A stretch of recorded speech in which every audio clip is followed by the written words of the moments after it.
I'm so excited that Dr. Loebach from Cornell and Liz and our very own Liz and Maria from LIIF and as a director partner present on the impacts of ECE outdoor play during the renovations on child's play. So with that, I'm going to toss it off to you. I'm going to just do a quick intro. Yes, please. All right. So hi, everybody.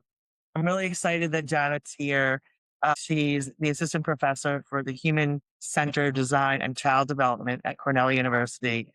Wow, I can't believe we met 4 years ago. Very serendipitously in the whole connecting children to nature world. This is a pre and post study. It's observational. She was here 4 years ago and did observations for a couple of weeks. And then a year later, after the renovations were completed, she was here for another couple of weeks observing what play looked like afterwards, post. So I want to thank the Mackenzie Stott and Mimi and Peter Haas Fund for their generous donations to being able to support this project. And of course, all of our nature projects are over 40 now. We've been doing this for 5 years with Maria and Rec and Pard. And so we're over 40, both centers and FCCs.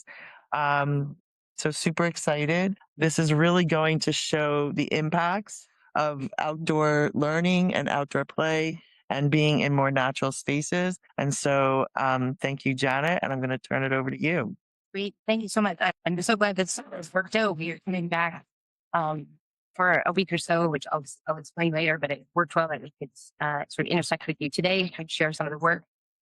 This should definitely also have Maria and Liz's names on. This is very much in collaboration with them. So I give you an overview of kind of the work that we did, some of the findings that have come out of it so far, where we're continuing to go. We hope to keep working in San Francisco, but you can forward. So I'll give a little context. These are actually Maria's slides. So I said it was sort of serendipitous that I kind of learned about this project and both these lovely people at a point when the project was really sort of gearing up, and we were able to set up so that we could do some intensive observations of kids before renovations and then afterwards. This is the sort of gold standard for researchers, where we can do that pre-post evaluation and really understand how the environmental change really impacted play. So between us, we selected 4 sites that were slated for renovation.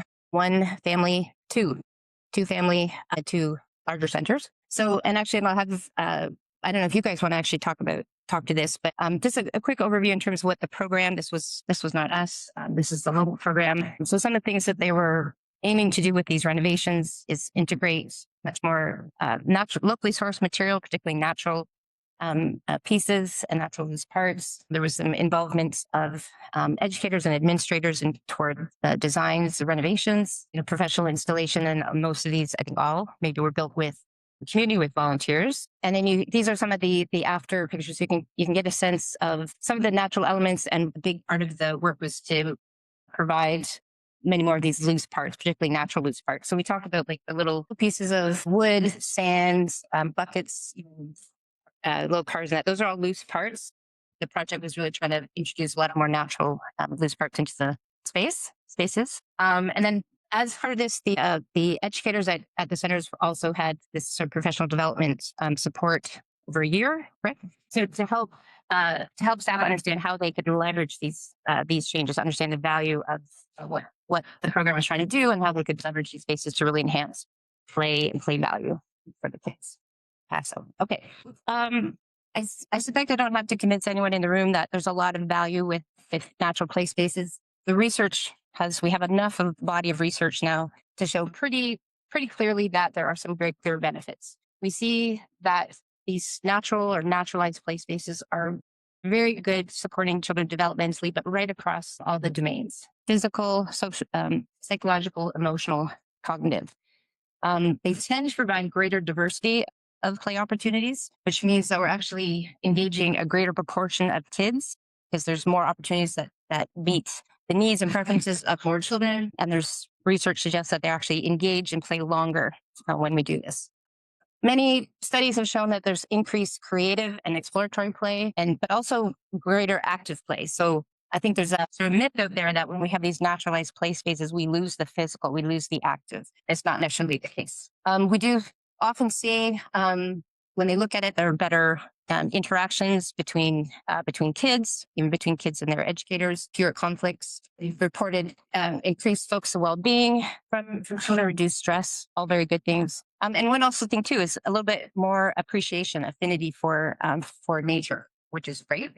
Perhaps problem is what I've been seeing is that we tend to use the word natural playground very, very broadly. And so one thing that I've been doing actually in San Francisco with 5 public parks here is trying to illustrate that these playgrounds are kind of fit on a continuum from the very conventional, which is the ones we're used to, the plastic metal play structures tend to have surfaces that are natural, don't tend to have loose parts, to the very natural or naturalized, which are relatively close to their natural state. Even the climbers, the play elements tend to be natural materials or natural features. They tend to have a lot of loose parts, substantial vegetation. What I'm finding is most of what we're calling natural playgrounds are actually fitting somewhere in the middle there. And so I'm trying to give us some language to kind of where our spaces might fit. Not to say any of them, are bad. They all have pros and cons. What I am seeing though is that I'm seeing a lot of people referring to natural playgrounds when it's really just a conventional structure that's built out of wood, right? And that's great, but it's not providing the same opportunities. We still find very few loose parts, not a lot of vegetation. I still actually find a lot of turf in those spaces. Again, not saying it's any bad, but I'm trying to understand that it's not an either or. We're kind of somewhere along this line. So you may be familiar with these 5 spaces. So these are public play spaces we've been observing for 3 years, from Purple Playground in the Clarendon Park and Redwood Grove, which is our I call this natural material conventional wood climber, all the way through Heron's Head, which is kind of most naturalized. So what we've found is quickly, it's not the work I'm showing here, but I want to give you the context, is that this work has really reinforced what we've seen in the research otherwise. In the spaces that are more towards natural end, we are seeing much greater range of play opportunities and there's more diverse opportunities. We see increased support and increased engagement in exploratory, imaginative, expressive, and bioplay. I'll explain those in a second. Much more interaction play with nature itself, even with wildlife. But a lot of them are still providing a balance of that activity intensity. We're still getting some of that very physically active, but we're also providing support for those quieter, passive, restorative activities. And then we can still provide opportunities for that positive risky play, just because we have more natural elements doesn't mean that we still can't integrate that. So this work is hoping this will be published by the end of the year. I'm arguing that we need to really design these spaces carefully, so we make sure that we aren't. It's easy to actually have a natural space that can not have a lot of those physical opportunities. So we need to be careful wherever we are in that continuum. And I want to convert you all to saying that we're not calling natural playgrounds the spaces that just have wood climbers. So we'd be a little bit more intentional about how we use the term natural playgrounds. So I'm going to show briefly with the 4 spaces that we worked with, some before and after pictures. For sense of time, I'm only going to focus on one, family connections, and then I'll talk about what we found there, but then also what we found broadly across all the sets. So this just gives you an example of the before and afters. This brilliant kids family-owned space. This is showing the after. The surfacing here is cork. Wood space is a little bit more organic sand pit, a lot more natural loose parts, which you're not actually seeing here, and some integrated vegetation. Before the renovation, we only had this little patio space available to them. The renovation actually opened up this huge space along the highway wall, which really extended their play. You see how far we are now from that mural wall. And you can see it kind of the other ways. This is very naturalized, vegetated pathway with some great opportunities, which we'll talk about more in a second. Climbing on Gary Street. These were before in this space. So this is a larger picture. You can move on to the next. So some integration of some sort of wood elements that are physical, but still having some of these conventional ones. Fine, a lot more vegetation, more natural loose parts, more sand, and mud kitchen play as well. And then finally, Mission Kids. There's actually quite a bit natural materials. This is very large space. But one big change was a lot of the sort of conventional climbers got replaced by natural ones. This is the upstairs area, so much more dark than the main floor. So we had a drone shot here. You can just from this, you can actually see how much more natural material has been included, and the natural climbers down on the main level. See these up close. These pictures are all courtesy of Maria, I believe. So still providing those physical opportunities, but just with different elements. And then some of the space is a lot more sort of sand elements, brought in a lot more loose parts. Still some what we call manufactured loose parts. Those are still available. You know, you still want buckets and shovels for working with sand, but much more integration of the natural pieces. Okay, so the study itself, this was a great opportunity for us. We don't often know when these changes are happening, so it's hard sometimes for us to have enough lead time to be like, oh, we know this is happening. We can go in and do the pre-observations. So this worked out really well. So we selected the 4, really looking at the impacts of these changes on play, but also social and environmental interactions. And then we also looked at changes in staff perceptions as a result of both the professional development and the environmental changes. Okay, so just quickly. So the main tool that I use is a process called behavior mapping. It's just a very intensive observation that they're doing it. So we can map it in space and map it to the physical environment, so we know what physical features are supporting what kinds of play. So it's very helpful for this. And you can see we spent both pre and post, depending on the size, we spent between 40 and 100 hours observing play. And then we gave the staff a little survey, both before and 3 months after and 1 year after. And we have a little questionnaire about changes in children's strengths and difficulties. Okay. Also, to give you some context for what I'm going to be sharing, we use this, what is called a tool for observing play outdoors. This is a way of categorizing outdoor play that my colleague Adina Cox and I developed about 6 years ago now. And it just gives us a better way of capturing different types of plays. These 4 are ones that had been conventionally used. So that very active physical play, exploratory play where kids are using their senses or they begin manipulating their environment. Imaginative play is self-explanatory. And play with rules, those can be sports, but can also be other games. It's where kids actually negotiate rules.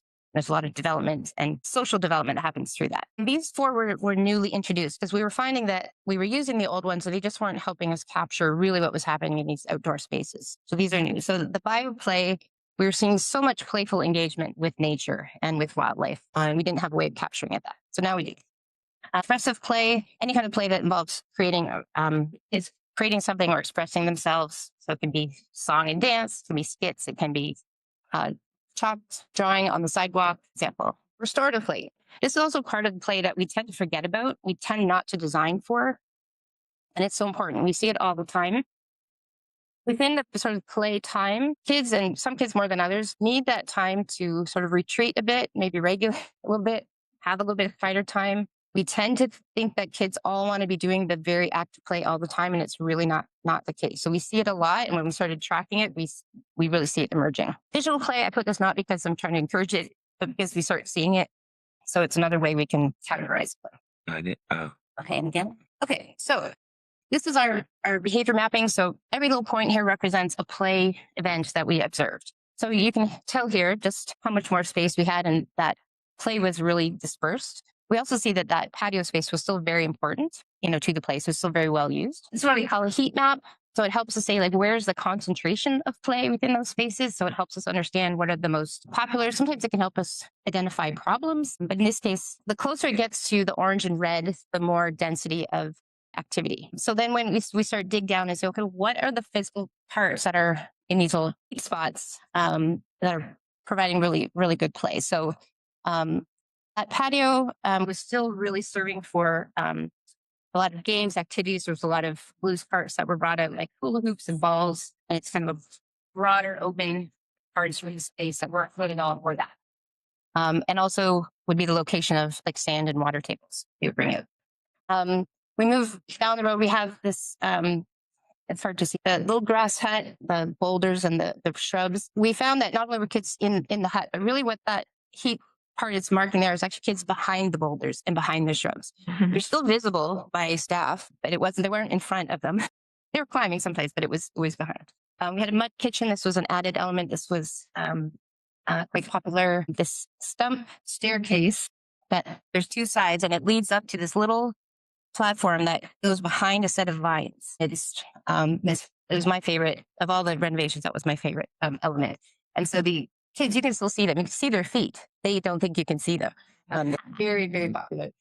And then the pathway itself, really extending a lot of, running and games, but also exploration along the way. So then we start looking at, okay, what's specifically, we're trying to understand sort of certain play patterns. And the work that I'm doing right now is we're trying to drill down better right now. But these are what we've indicated. We do look at gender, but we tend to find there's not a lot of difference between boys and girls. Boys a little bit more sometimes the active ball play, sometimes girls sometimes a little bit more of the restorative chatting. Okay, so in terms of what we saw, one thing really, really interesting, very exciting, we saw a huge increase in that expressive and restorative play. They didn't really have the space for that before. Now they have all these little places they can kind of, tuck in behind. They can go under the little vine tunnel, and more ways for them to express themselves, more artistic elements. So we saw slight decreases in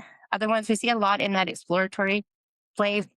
Not that much of a concern because we sort of needed that to balance out some of these other increases. So we see much more play diversity after the renovation. One thing I looked at, because I was surprised, this play is still very similar. And I was like, well, there's way more active play opportunities now. And so we have subtypes within each of these. And when I looked at it, what changed, the fine motor, which is where they're kind of sitting there playing with balls, or they're, they were collecting little bugs, and so they're kind of stationary and collecting bugs, putting them in cups. That decreased, still a lot of it. And what we saw is much more of that gross motor and vestibular play. So that expanded space and pathway and the stumps and the boulders and the staircase provided more opportunities for that gross motor vestibular that was kind of missing from the earlier space. We also saw some changes in bioplay. So I don't know how much it was, but it felt like about half of our observations the first time were kids just looking for roly-polies, which I'd never heard of until I explained what they were. And we'd be there for 2 hours, and they'd be 2 hours, they would just be collecting these bugs. So we still saw that, but then we saw a lot more engagement with the plants or vegetation when there was much more of it. So much more balance. Priests, much big increases in physically active play. They said particularly locomotor skills, and much more opportunities now for positive risk. Got these big boulders, these places they can climb up, jump off of more than they were able to provide in that small space. And then much more play involving fixed natural features like trees and boulders, because there are more, but still a lot of engagement with some of the, like the chalkboards, the benches, the mud kitchens, still very popular. Okay, so, the renovations here is kind of why I highlight it, kind of most dramatic because of, the incredible change in the size of the play space, but really seeing what we see in other spaces, real increase in that play diversity and how many, a range of opportunities provided. Much more of that physically active and bodily engaged play. And we saw some of this manufactured loose parts decreasing, but really because was kind of the main opportunity they had previously. Now they get much more balanced. So if we looked, that was the example of one. What we found, we looked across all 4 sites, these were significant patterns. So we saw that increase in play diversity right across all 4 sites, which is great for part of the. Also, we saw increases in that imaginative, bio-expressive, and restorative play. Those parts that we didn't used to even capture, now we have the ability, and we really see that these are the ones that get provided not only by this thoughtful design, but also the integration of more nature, natural elements. Much more child-led play.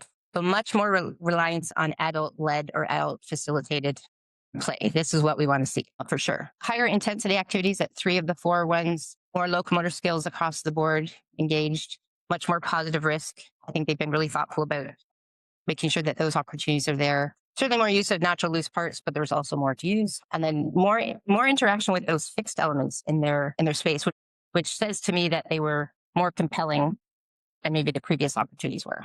So again, we see this decrease in adult involved or adult led play. That's great. Decreases in peer conflict. Very good. Play involving negative risk. There wasn't a lot to begin with. This is where, I should say, this is not adults thinking it's negatively risky. This is what it actually is, or the kid feels that way. That's where they're doing something that's really beyond their capability and putting themselves potentially in harm's way. There wasn't a ton to begin with, but that almost disappeared. That was great to see. And even though we saw this decrease in manufactured loose play, we're still involved in 50 to 75%. The loose parts, when they're available, I would say most were at least half the play, if not in the 70s, 80%. When they're available, they become so crucial and so integrated into the whole range of play. Okay. So we have this evidence. I have more sophisticated analysis, but that shows this. But across them, we saw new opportunities and more diverse opportunities for play, kind of reinforcing what maybe is counterintuitive, but with these more elements, we were seeing more physically active and more bodily engaged play. We saw more child-led and positive peer relations. That's fantastic. So we saw that these renovations really increased overall engagement with that play environment and really reduced that reliance on the manufactured loose parts, which was part of the mandate. That should be. So just quickly to say this is across all of them, just showing here that we see these big increases across the board. The red, these are very minor. They didn't reduce very, very much, but it made room for these others, which is what we wanted. Again, just a different way of evaluating play diversity. And we saw that dark purple line is greater across all of them. So more different types of play were observed after renovations than before. Again, just showing this idea of increase in child-led play. I mean, it was there to begin with, but we saw enough of an increase significant, and the decrease in adults being too engaged. In these childcare spaces, adults are around, obviously, but we saw more of the adults standing back, and this might be in part because of the professional development that happens, so understanding how to support play in this space. Again, so just again saying the increase in higher intensity activities, biggest increase is at family connections, certainly because of the expanded space, and more the other types of fundamental movement skills that we look at. The results were kind of mixed up for some, down for others, but certainly across those locomotor skills, there was more support across the new spaces. I don't know why my whole table didn't hear. We didn't see a lot of change in the play that doesn't involve a lot of risk, but really saw significant increases in the positive risk at most sites. A couple places we saw decreases because a couple places actually lost some of their taller elements. So when you get height, you get more challenge, more risk. So some of those kind of were a little bit lower. And so there's some decreases there, but not huge. Then again, said that negative risk almost disappeared during our observations. Actually, we just skip ahead. So quickly in terms of the staff survey results. So we delivered a couple of different types of surveys to them, trying to understand their attitudes about outdoor play, but also what they think about what they see in children's attitudes towards outdoor play, their tolerance for risk. Risky play, particularly in childcare spaces, is very much either allowed or not by staff. So if staff don't have a big tolerance for it, it doesn't happen. So we were trying to see that and see if that changed after the professional development and after witnessing the new space. And it changes in the perception of the place. So this essentially, we saw that staff saw afterwards the number of kids who were expressing fears about being outside, like reduced by half. So went down to, and the fears were particularly around animals and insects. And so that, and with more exposure, we saw that decrease. The staff also said these were the kind of the most notable things they saw, that the big increase in that they saw kids were thinking more clearly after this time outdoors, and that they were being more exploratory when they were in these spaces. So really kids were seeing and then activating or using those expanded opportunities they found. This was great to see. We had about 65% increased their tolerance for risk. It's great. But we had 20% who decreased. And we're not quite sure why, but we now have about 2/3 of staff who have a pretty high tolerance for risk. This is great. Positive risk, I should say. So then we asked a number of things about barriers that they saw before and after to outdoor play across a range of ideas. Staff who were concerned about kids getting dirty, and that was kind of a barrier because of what's involved with keeping them clean. That reduced to very little. It wasn't that high to begin with, and it still reduced further. The concern that injury, like concern about kids injuring themselves, also was reduced. And again, I attribute this both to the professional development, and this was a year after. So they've had 6 months to a year to view how the new space, how the kids are using it. So this was great. And then also time, that lack of time, we saw that slightly decreased, but it wasn't big. We saw, not surprisingly, family connections were the ones who actually had a bigger space, but we still saw that staff less that space was, limited space was a barrier to play and broadening play. And even was not much here. Weather wasn't really playing a big, you have a very nice temperate climate here. So weather's not a big, I live in New York State, so weather is an issue. So their staff might have had a bigger issue. So, okay.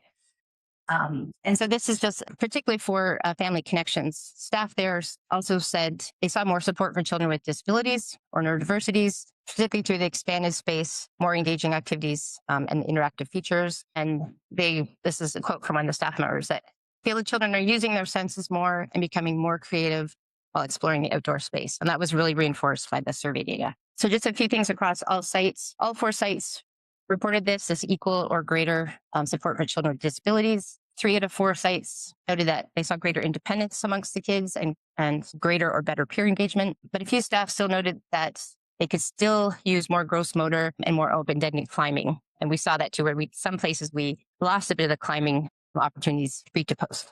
And then, sorry, yeah, that's fine. Yeah. So again, overall, really saw this increase in play diversity. I feel it's many more compelling elements for children, but also more support for their agency to kind of explore it and lead it on their own, so that we had that lower reliance on the adult facilitation. And both renovations and professional development really helped to reduce barriers and concerns that staff had, which they are the gatekeepers of the play. So areas we can still improve. So more opportunities for positive risky play. I think more people are getting on board. We know parents are maybe often one of the barriers there, but I feel like generally perceptions are changing around this. They understand that we do need some measure of challenge. Really trying to increase. We're learning for the combinations of environmental features that are helping to provide certain play, and so we are compiling that, and we'll be sharing that back, including with you, about those sort of combinations of features that we're seeing are supporting some of these diverse play opportunities. And then continuing the professional development of our staff, so they understand the value of outdoor play, of risky play, but then also how to leverage, the opportunities that they have in their outdoor environment. So we're hoping to keep doing some longitudinal studies to see if these benefits sort of maintain over time, trying to do a bit more child-centered observations so we can see how they impact specific children, particularly those that may have more difficulties or maybe more sensitive to their environment. Trying to do some additional measures about child learning and well-being, and maybe be talking to parents about, particularly if they saw changes in their children pre-post. So hoping that we might be able to continue with our relationship with our sites here in San Francisco as part of this. I think that's it. So happy to open up for any questions, comments. Thank you, Janet. That was so informative. Yo, I didn't know any of this. It's not planned, so this is so informative. Anybody has questions for Janet, members, or observations or anything? I do. What would be a good balance between indoor and outdoor? In terms of time, I'd be happy with outdoors all the time. I think it depends. It's hard to do. I think it's maximizing how much time you can spend out in those spaces. When we were in the spaces, the kids were out for 2 hours at a time, but we also had some time elsewhere. So kind of at least 3 hours of their day. So maybe about half their time in care. Again, you don't have as much of a weather issue here, which means that's kind of open up for more. But I would say it's as much as you have the capacity and the environment to support. We tend to see greater diversity of play in outdoor environments. So if you have a good supportive environment, maximize it as much as you can. I don't have a time. Yes. I think you can also, from a child's perspective, they understand outdoor play completely different than indoor play. There's some research that actually says indoor play is more about outcomes, look what I have done, and indoor play, and outdoor play is more about look at me, look what I can do. So there is a different kind of experience behind that. Yeah. Yes. And we were just at a site yesterday, and the educator was saying, especially now they have quite a bit of vegetation. There's a couple of kids who are upset very easily, or very get very anxious, or she said what she does. She said as soon as they're getting like that, a little watering can. She said, go fill the watering can and go water the plants. And I asked her, is this actually working? And she says, it's working. A little bit of regulation. So even while they're doing indoor stuff, kind of sending kids out who need a bit of space, a little bit of restoration or regulation, the outdoor space can be supportive that way too. I know you mentioned the parent survey, and I'm wondering how before the renovation and throughout this process, some of this data has been shared with parents, or if it has, because Yeah. I think bridging that gap, oftentimes the resistance is around that negative risk, as you said. So to For see sure. that in these natural environments that's actually reduced, or that the children are taking positive risks, I think would be very powerful. For sure. And I'm not sure locally, I don't know if you guys can speak to that at all. If we know any of the centers share that with their parents? I'm not sure. I'm not sure either. Yeah. I would assume not as much as that should be. Yeah. When you have parent ed nights, Yeah. this should be a part of it, and that's really what is our hope. Yeah. Is through this professional development. It's that, obviously helping, train the educators, but also the admins, because it comes from the top. Because if the admins, the program directors, site supervisors are not bought into this, then it's not going to help. And this is ongoing. You're given a year of professional development, but then after a year, you have to have a plan of your own and implement it into parent education as well. I think that's such an important part because how is it not just the play part? It's like for example, can you do teacher parent conferences outside? Our kids just did an exhibit and instead of doing usually inside, they did it outside. Yeah. So bringing the parents outside as well, because I think the influence on the family and then having the kids ask the parents to go on the weekends when they're not at school to the park. I think that has been so instrumental. Yeah. Like doing a survey, like have you increased your time as a family outdoors? Because kids, that like my niece is all about no microplastics, so we can have plastic. Yeah, so sometimes the kid will generate for sort of families. I used to ask whenever I was doing a presentation, I would ask the adults in the room to say, what was your, strongest memory of play as a child?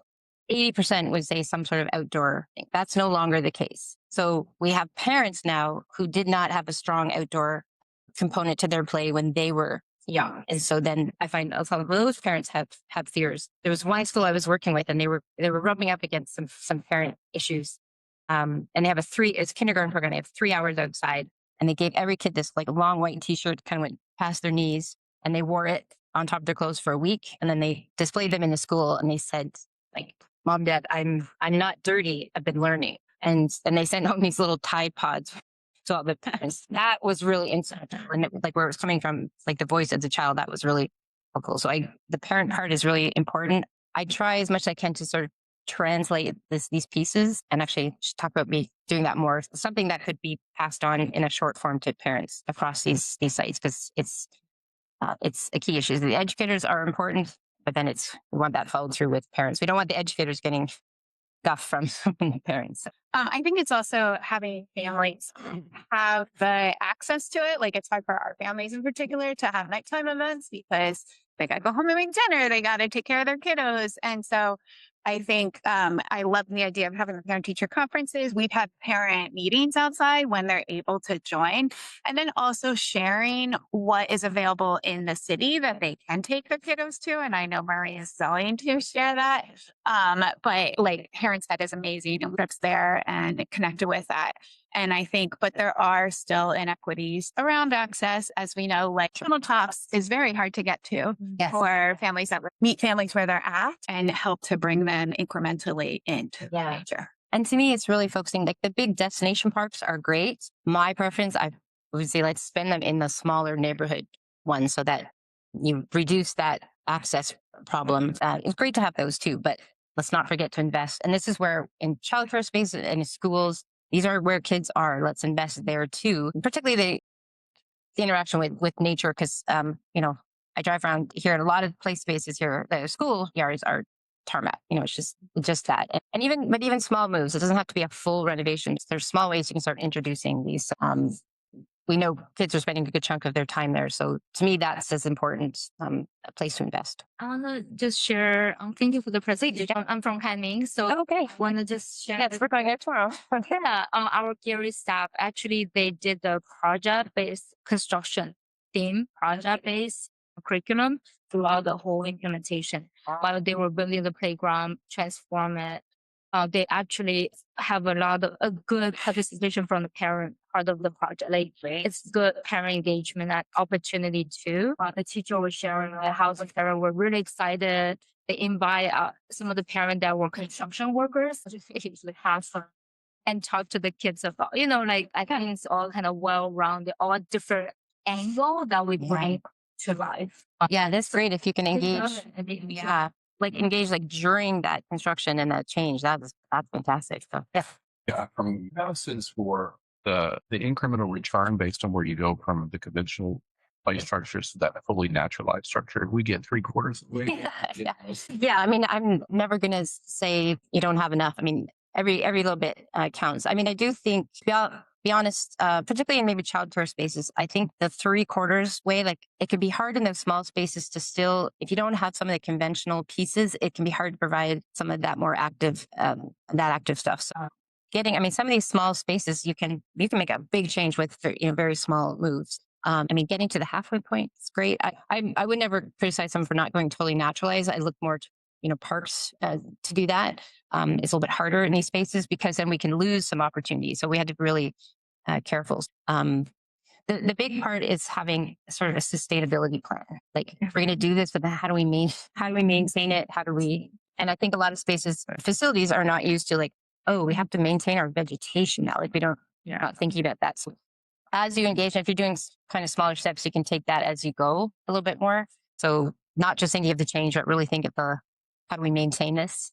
That's where I've seen things break down a little bit. So that would actually be the most useful training, I think, on a couple levels. Yeah, because it's not just the generation of parents who aren't comfortable; it's a generation of teachers who aren't comfortable. And I think yes, it is the administrators, but we're talking about huge cultural barriers for it. And I think that that's not always clear. I also think if DEC, I know a few of you are in the room, but if we were talking about professional development, it's for administrators to be able to make the connections, right? So when you hear about bio-learning, the different ways that you framed it, that's a real good way for us to talk to our boards about it. And that's a good way for us to talk to outside funders about it. So some of this language would be useful if we have it like on a bigger scale. So we knew how to sort of go in. Same goes for families. Like again, if it was a presentation on how teachers could talk to families, what the learning is, because it's cute to do Tide, right? But like I can hear some of my other families, that's not going to replace.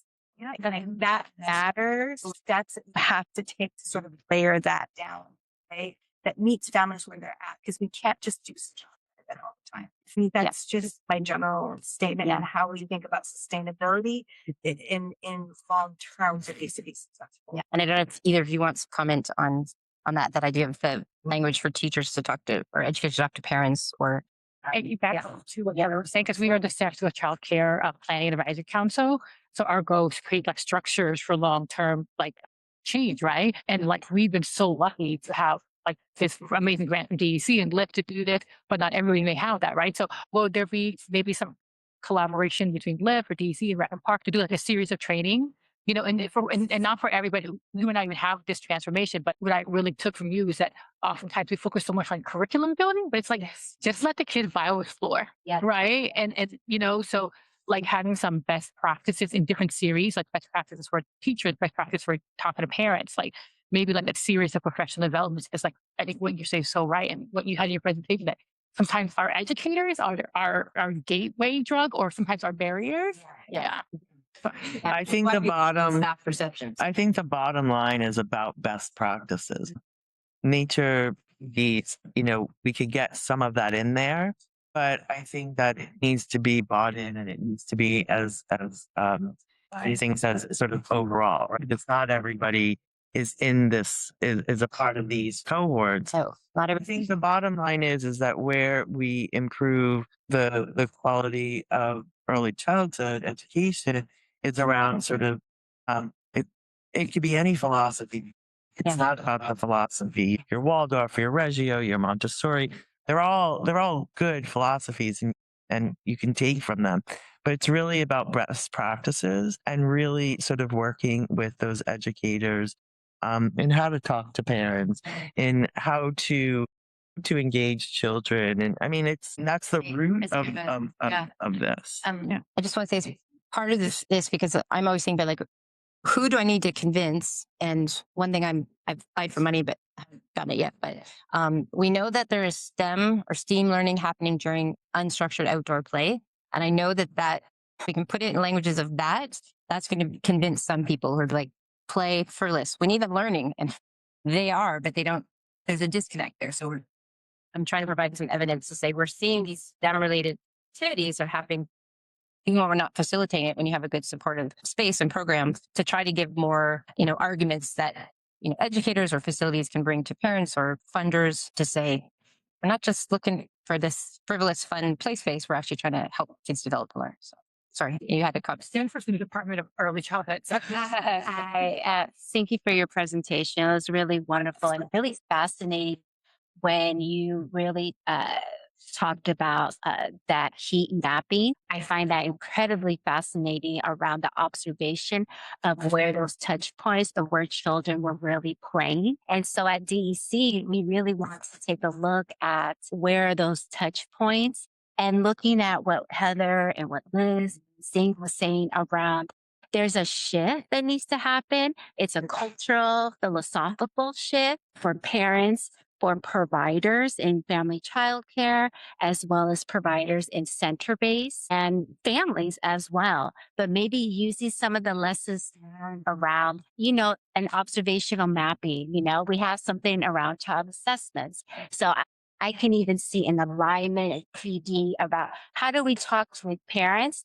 Well, we have already things in place where we can just do this in a natural setting and outside and really showcase how important it is connecting children and families and their families in nature. It's not just the children. It's like a whole, the funder as well, the Title V, the whole ecosystem, the whole city needs to be involved. And so it's really nice to hear. Yeah. And I think you have, it's hard to write, but also San Francisco, major population.